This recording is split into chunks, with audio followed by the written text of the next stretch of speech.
മാലിന്യമൂടിയും കാട് നിറഞ്ഞും പാമ്പ് കയറിയും കിടക്കണോ നമ്മുടെ അധ്യയനം നടക്കേണ്ട സ്ഥാപനങ്ങൾ? വിദ്യാലയങ്ങളിൽ സുരക്ഷ കൂട്ടേണ്ടതിന്റെ ആവശ്യകത ചൂണ്ടിക്കാട്ടുന്ന പാമ്പ് കടി ഏൽക്കുന്നതിന്റെയും ഭക്ഷണത്തിൽ നിന്ന് ദേഹാസ്വാസ്ഥ്യം ഉണ്ടാകുന്നതിന്റെയും വാർത്തകൾ വരുമ്പോൾ നമ്മൾ പരിശോധിക്കുകയാണ് ആധിയിലോ അധ്യയനമെന്ന്. പത്തനംതിട്ട തൈക്കാവ് സർക്കാർ ഹയർ സെക്കൻഡറി സ്കൂൾ ശോച്യാവസ്ഥയിലാണ്. സ്കൂൾ മതിൽ ഇടിഞ്ഞു വീണ് കിടക്കുന്നു. പരിസരത്ത് മാലിന്യ നിക്ഷേപവുമുണ്ട്.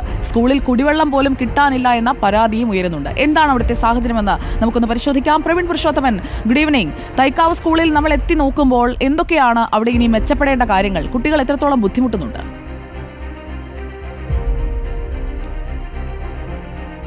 Good evening Sujaya. പത്തനംതിട്ട ജില്ലയിൽ തന്നെ ഏറ്റവും കൂടുതൽ കുട്ടികൾ പഠിക്കുന്ന ഒരു സർക്കാർ സ്കൂളിൻ്റെ മുമ്പിലാണ് ഞാനിപ്പോൾ നിൽക്കുന്നത്. നമുക്ക് ആ സ്കൂളിൻ്റെ ബോർഡൊക്കെ കാണാം.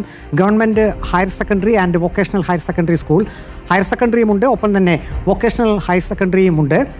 ഈ സ്കൂളിൽ 600-ലധികം കുട്ടികളാണ് പഠിക്കുന്നത്. ഞാനിപ്പോൾ ആ സ്കൂളിൻ്റെ മുൻവശത്തെ പടിക്കെട്ടിലാണ് നിൽക്കുന്നത്. ഈ പടിക്കെട്ടിന് എതിർവശത്ത് നമുക്ക് ഒരു ദൃശ്യം കാണാം. അതായത് ഇവിടെ ഒരു കാർപോർട്സിന് സമാനമായ രീതിയിൽ ഒരു രൂപം ഉണ്ടാക്കി വെച്ചിട്ടുണ്ട്. അതിൻ്റെ മേൽക്കൂരയില്ല. ഇവിടെ നേരത്തെ കിടന്നിരുന്നത് സ്കൂൾ ബസ് ആയിരുന്നു. കഴിഞ്ഞ ദിവസം ഈ സ്കൂൾ ബസ്, ഇപ്പോൾ മറ്റൊരു ദൃശ്യം കൂടി കാണിക്കാം. ആ സ്കൂൾ ബസ് കിടന്ന ഇടമാണിത്.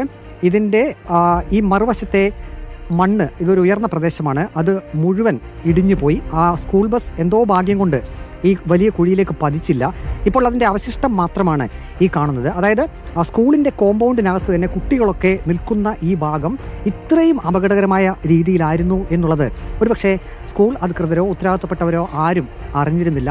ഇങ്ങനെ ഒരു സംഭവം നടന്നപ്പോഴാണ് അധ്യാപകരും ഒപ്പം തന്നെ കുട്ടികളുമൊക്കെ ചിന്തിച്ചത് ഈ ഭാഗത്താണോ തങ്ങൾ നിന്നിരുന്നത് എന്ന്. ഇപ്പോൾ ആ ഇരുമ്പ് തൂണ് നമുക്ക് കാണിക്കാം. നമ്മൾ അങ്ങോട്ട് പോകുന്നതും അപകടകരമാണ്. അതായത് ഇത്രയും ഭാരമുള്ള സർക്കാർ ഫണ്ട് ഉപയോഗിച്ച്, നമ്മുടെയൊക്കെ നികുതി പണമാണ്, ആ പണം ഉപയോഗിച്ച് നിർമ്മിച്ച ആ മേൽക്കൂര, അതിൻ്റെ ഒരു തൂൺ നിൽക്കുന്ന ഭാഗം കണ്ടില്ലേ, അതിന് ഏത് നിമിഷവും ഇടിയാവുന്ന അവസ്ഥയിലാണ്. ഇനിയിപ്പോൾ ക്രിസ്മസ് അവധിയൊക്കെയാണ്. പുതുവർഷത്തിൽ കുട്ടികൾ ഇനിയിപ്പോൾ സ്കൂൾ തുറന്ന് വരുമ്പോൾ ഒരു പ്രതീക്ഷയുമില്ല ഇതിനിയും ലക്ഷങ്ങൾ മുടക്കി ഇനിയും പുനർനിർമ്മിക്കുമെന്ന്. ഇതിനിയും എത്ര കാലം ഇവിടെ ഇങ്ങനെ ഇതേ പരുവത്തിൽ കിടക്കുമെന്ന് നമുക്ക് കണ്ടറിയാം. മറ്റൊന്ന്, ഈ സർക്കാർ മാനുവൽ പ്രകാരം, അതായത് 25 പെൺകുട്ടികൾക്ക് ഒരു ടോയ്ലറ്റ് സംവിധാനം വേണമെന്നാണ്. അത് ആൺകുട്ടികളാണെങ്കിൽ 50 ആൺകുട്ടികൾക്ക് ഒരു ടോയ്ലറ്റ് വേണമെന്നാണ്. പക്ഷേ ഇത്രയും 600-ലധികം കുട്ടികൾ പഠിക്കുന്ന ഈ സ്കൂളിൽ പെൺകുട്ടികളുടെ എണ്ണം വളരെ കൂടുതലാണ് എന്നോർക്കണം. നാമമാത്രമായിട്ടുള്ള ടോയ്ലറ്റ് സൗകര്യം മാത്രമേ ഉള്ളൂ. മറ്റൊന്ന്, പത്തനംതിട്ട ജില്ലാ ആസ്ഥാനത്തെ ഏറ്റവും ഉയർന്ന ഒരു പ്രദേശത്താണ് ഞാൻ നിൽക്കുന്നത്. വാട്ടർ അതോറിറ്റിയുടെയൊക്കെ പൈപ്പ് ലൈൻ ഇങ്ങോട്ടേക്ക് വരുന്നതിനൊക്കെ പരിമിതികളുണ്ട്.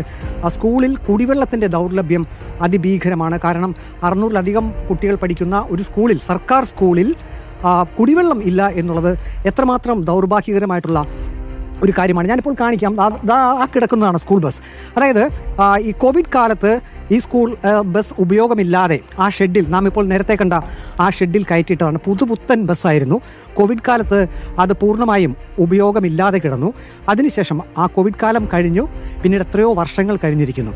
പക്ഷേ പിന്നീട് ഈ സ്കൂൾ ബസ് ഉപയോഗിച്ചിട്ടേ ഇല്ല. അതായത് പേരിന് മാത്രം ഒരു സ്കൂൾ ബസ് ഇങ്ങനെ കിടക്കുന്നു.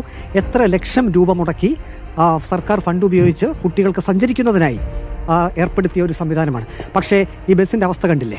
ഈ ബസ് ആ കോവിഡ് കാലത്തിന് ശേഷം നിരത്തിൽ ഇറങ്ങിയിട്ടില്ല, കുട്ടികളെയും കൊണ്ട് പോയിട്ടില്ല. അത് ഇത്രയും നാൾ നാം നേരത്തെ കണ്ട ആ ഷെഡിൽ കിടക്കുകയായിരുന്നു. കഴിഞ്ഞ ദിവസം ക്രെയിൻ കൊണ്ടുവന്നാണ് അതിൻ്റെ കയറൊക്കെ ഇവിടെ കിടക്കുന്നത്, കാണിക്കാം. കണ്ടില്ലേ? ഈ കയർ കെട്ടി ആ ഷെഡിൽ നിന്നും ഈ സ്കൂൾ ബസ്, ലക്ഷങ്ങൾ വിലമതിക്കുന്ന സ്കൂൾ ബസ് ഒരു മൂലയിലേക്ക് മാറ്റിയിട്ടിരിക്കുകയാണ്. ഇതിനെയും ഉപയോഗയോഗ്യമാക്കാൻ ഒരു ലക്ഷങ്ങൾ. പ്രവീൺ, ഒരു ബസ്സുണ്ട്, ആ ബസ് കട്ടപ്പുറത്താണ്. സ്കൂളിന്റെ മതില്, സ്കൂളിന്റെ ചുറ്റുപാട്, അതൊക്കെ എങ്ങനെയാണ്?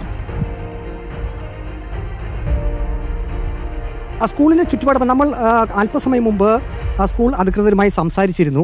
ഇത് ഏകദേശം 1 ഏക്കറിലധികം വിസ്തൃതിയുള്ള ഒരു കോമ്പൗണ്ടാണ്.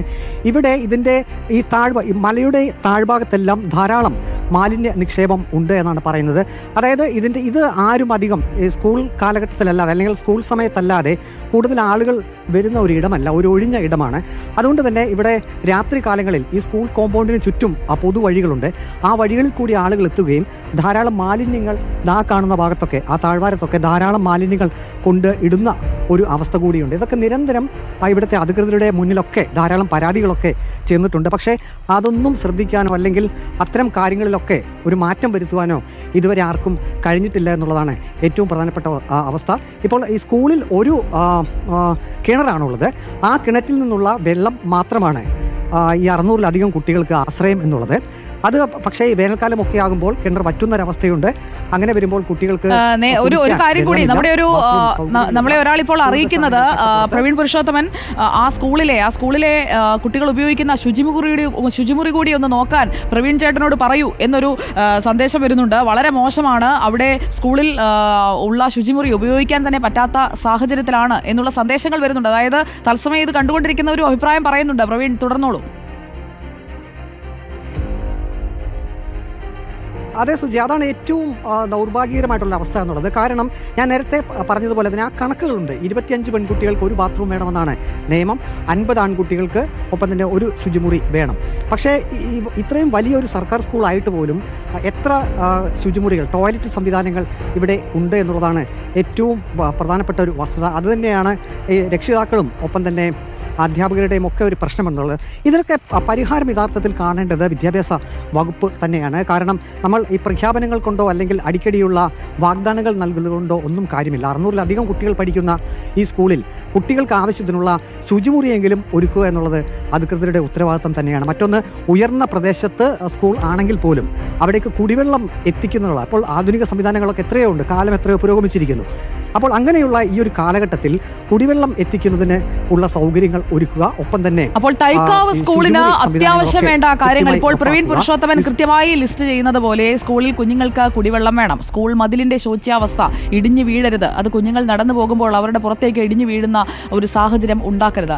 തൈക്കാവ് സർക്കാർ ഹയർ സെക്കൻഡറി സ്കൂളിൽ പരിഹരിക്കപ്പെടേണ്ട പ്രശ്നങ്ങളുണ്ട് എന്ന് തന്നെയാണ് അവിടേക്ക് എത്തി പരിശോധിക്കുമ്പോൾ നമുക്ക് മനസ്സിലാക്കാൻ കഴിയുന്നത്. നമ്മൾ ഇനി അടുത്ത ഇടത്തേക്ക് പോവുകയാണ്.